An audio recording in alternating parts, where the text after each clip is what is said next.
on se rend compte qu'on a une communauté avec qui on travaille, des partenaires, des sous-traitants. Et ces gens-là, on n'a pas forcément l'occasion, ils n'ont pas forcément l'occasion, eux, de se rencontrer, ils ne se connaissent pas forcément. Souvent, ils se rencontrent des fois au départ d'une course, on est tous un petit peu dans notre bulle, focalisés sur un événement important. L'idée, c'était de pouvoir justement faire parler des marins, mais aussi des scientifiques, des sponsors, tous ensemble, pour essayer déjà de mieux comprendre les enjeux, les pollutions, et d'essayer d'imaginer ou essayer de savoir ce qu'on peut faire de manière très proactive pour faire évoluer les choses. Je fais partie de ceux qui pensent qu'on peut agir, on peut faire quelque chose, on peut transformer notre façon de vivre, notre façon de naviguer, notre façon de construire des bateaux, notre façon d'imaginer des projets de sponsoring.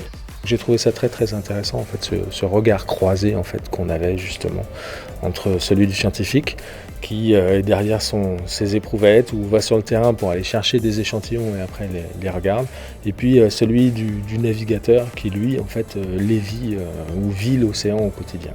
On ne peut pas faire un tour du monde à la voile sans savoir comment fonctionnent toutes les sciences qui font marcher le bateau.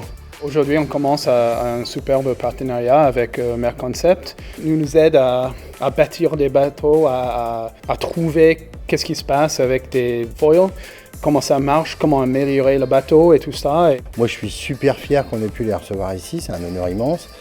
Et puis, on a pris une vraie douille parce qu'on parle de sujets de fond, on parle d'environnement, on parle de problèmes de plastique dans les océans, mais avec quelque chose d'autre que juste la sensibilisation, avec des chercheurs qui voyagent dans le monde, qui apportent des solutions, auxquelles François contribue.